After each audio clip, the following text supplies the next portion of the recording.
Diddys. Diddys joining us for the papers today, starting with reactions to George Simeon, the pro-Trump candidate in Romania, winning the first round of the elections there, Dipti.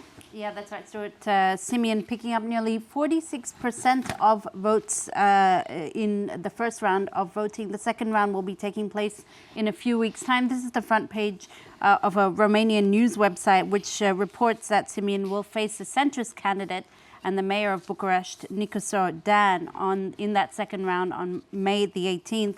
Now, another Romanian news website, this is called Spot News, is also also covering, obviously, the results of this first round. Now, they remind us that presidential elections last year in Romania, well, planned ones at least, in December, were cancelled amid fears of Russian interference. The website saying that Simeon's, quote, crushing victory this weekend could have also been helped or stemmed, at least in part, by voter frustrations around that cancelled election last December, but also more widely by what many voters deemed the chaotic campaigns of pro-European candidates this time around. Yeah, lots of focus on the man himself, George Simeon, in the foreign press today, Dipti. Yeah, in particular in Politico, Stuart, George Simeon, the hard-right Romanian election winner, Politico says they also describe him as a Trump fanboy and also someone who admires Italy's Giorgia Meloni.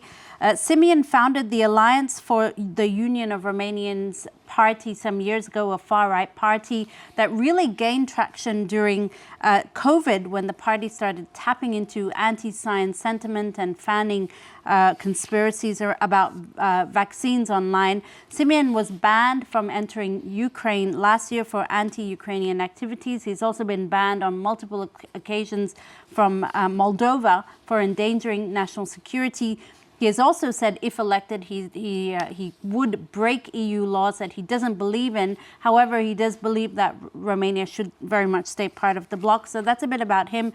Now, the New York Times has a very interesting article about what it calls a new trend in global elections, an anti-Trump bump. Because, of course, Romania wasn't the only election held this weekend. There was also Australia, with a completely different outcome. The incumbent Labour Prime Minister Anthony Albanese coming out on top, very much continuing in the same trend as we saw in Canada recently as well. And also Singapore also held their elections, and voters seem to subscribe to the argument for stability in times of turmoil, because the incumbent Prime Minister there, Lawrence Wong, also won again. That victory is not so much of a shock, but it certainly reflects what the New York Times sees as an anti-Trump bump taking place, although it's been counteracted by what we saw in Romania and more recently in those UK local elections.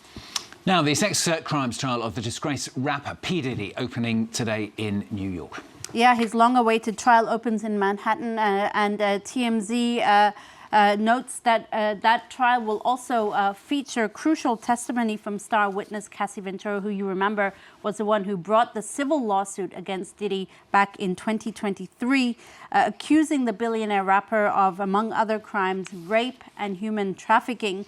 Now, a key piece of evidence in this trial will also be that shocking shocking hotel hallway video that we saw last year, in which it appears to show Diddy beating up Cassie.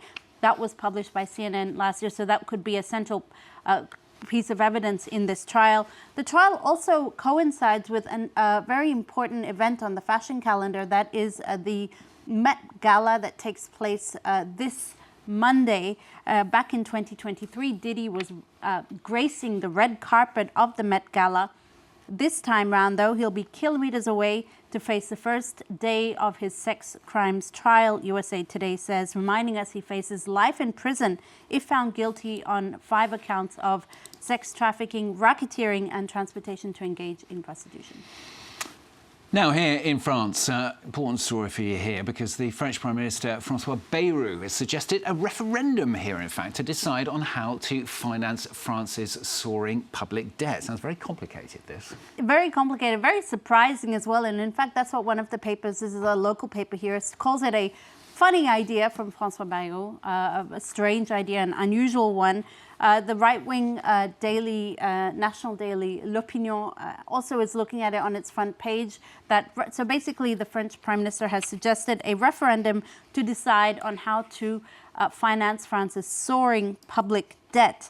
Now, L'Opinion says it's a well-intentioned idea, but it's very difficult to apply. And nonetheless, the paper sees in it perhaps some shrewd ulterior motives from the French Prime Minister.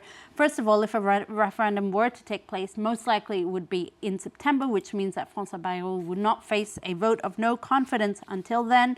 The paper also sees a referendum as a way for the Prime Minister perhaps to transfer the burden of trying to solve this very difficult question onto the shoulders of Emmanuel Macron, because, of course, a referendum would also have to be organised by the president himself.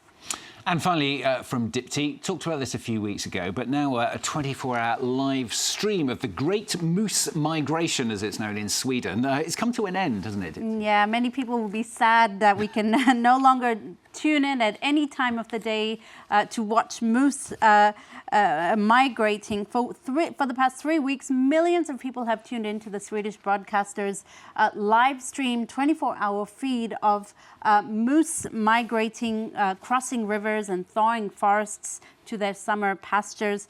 Around 478 hours of viewing has taken place. Now, 9 million people tuned in to last year's feed. We don't know yet how many tuned in this year, but it is certainly very much part of this trend called slow TV that first took off in 2009 when Norway's broadcaster aired a real-time train journey, 7-hour train journey between Oslo and Bergen. More recently, you might have seen captivating feeds on Netflix of wood burning in real, I've seen those. crackling in a fireplace that has actually raced to the top of its viewing lists as well. Very nice. They're pretty nice in the winter. Yeah, Kind of makes feel almost feels like there's a real fireplace. Exactly. Almost, not quite though. Diddy, thanks a lot. Diddy with the papers on Farright 24. A lot more to come.